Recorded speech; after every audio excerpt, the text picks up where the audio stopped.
I love how you believe in healing and empowering the patient and not just treating the symptoms. What do you actually mean by that? So I've always had this educator bent, like somehow teaching feels more natural to me than just prescribing. And one of the things that happened was in 2011, we were planning to move from the US to India. And I was already an endocrinologist at that point. So we've reached up top of the ladder as far as professional degrees. You've kind of, that's the highest degree possible in diabetes and hormones. And I was practicing, everything was fine. We were moving to India. And what normally happens in endocrinology is you write the medicine and then you also prescribe education. Mm. And that is done by the diabetes educator. Mm. So in the US, that was somebody else, and the patient would go for that class. As I was moving to India, I thought I should hear what is this educator saying to the patient, Mm. because something important must be getting discussed over there. No? I'm writing medicine in 5 minutes. Those are 30-minute classes about diabetes. So I started listening. I sat and I attended those classes. And I was like, this is important. What they're teaching is the lifestyle aspect. Mm.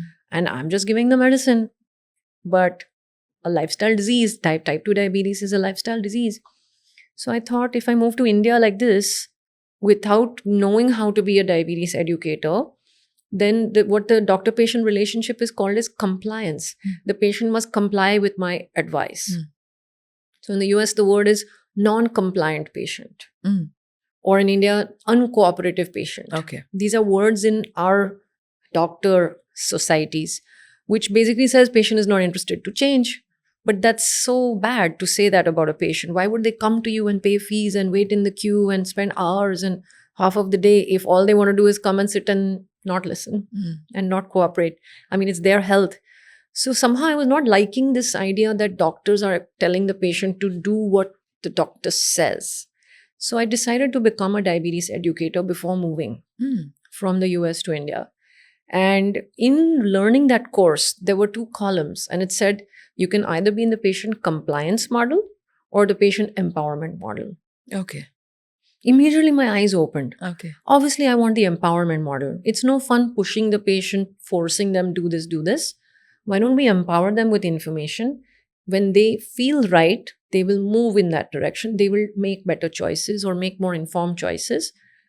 And it's more fun for the patient rather than us making them feel bad. And the emotional charge of it should not be of guilt, shame, blame.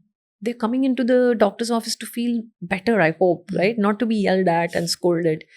So, empowerment means yes, I see you. I know you want to be healthy.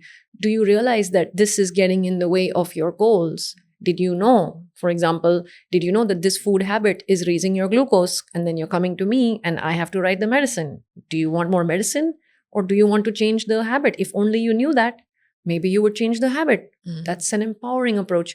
And just I felt happier. Okay. So I did it because it made me feel happier. And just the rule of life is what you're feeling is probably what the other person is also going to feel. So it just became less tense. And you were also quite interested in behavioral understanding and behavioral science. Why was that so crucial? Because I don't see personally a lot of doctors, because you also spoke to me about Reiki and how it helped you, right? I don't see a lot of doctors talk about this. They're majorly about medicines and science, wherein there is not a lot of scientific proof for Reiki or pranic healing or anything which is considered alternative. Mhm. So, how do you balance both, and how is behavior, understanding a patient's behavior or human behavior, crucial in this? Fully connected, right? So being aware of the person's behavior for my world is directly translates to outcomes in my space. But the foundation for this, how I got curious in this, started in my teens. There were two patients in my life when I was not even a medical student. I was in school. One was my own grandmother. Mm. She had a diagnosis of breast cancer, fought it, gave birth to my dad after that. Okay. So I wouldn't have been here had she succumbed to cancer in her young age. Okay. Lived 40, 50 more years or something, long life after that. And kind of like her attitude back then, even cancer therapies were probably not so evolved. They were very toxic therapies even then. She kind of had this attitude of, I don't have time for cancer. I've got young children to raise. I have a family. I need to be there. And she just fought her way through. And it was a very gritty attitude she took towards it. And everybody in the family's always looked up to that fact that she overcame cancer back then. Simultaneously, a few years later, while she was in remission, a very close person in my life came down with prostate cancer and succumbed within just a few years. And I was like, oh my God. So I don't know. It just somehow it sparked me that what might be happening. And I saw his mental approach to his cancer. He was kind of shattered. It's a very devastating diagnosis. And he just couldn't come out of the negative space in his head. Not to blame a patient, right? This is not to blame a patient. It is a devastation. And some cancers cannot be won. But I just got curious that what role does the mind play in healing or disease? So behavior and the mind is together linked with the body. So in fact, I actually applied for specializing in psychiatry first. So I did a year of psychiatry training before switching out back into internal medicine, all the while promising to myself that I will remain connected to behavioral medicine. So long story short, I became an endocrinologist, hormone specialist. Hormones go through the entire body. They respond to emotions. So when you feel negative emotions or stress hormones, we all know that causes a hormone surge. So behaviors, emotions, thoughts, hormones, it's all connected. There's no way of separating out. So for me, behavior space was an extremely powerful space because it was always mind-body. You can influence the body through the mind and the mind through the body, both. Yeah.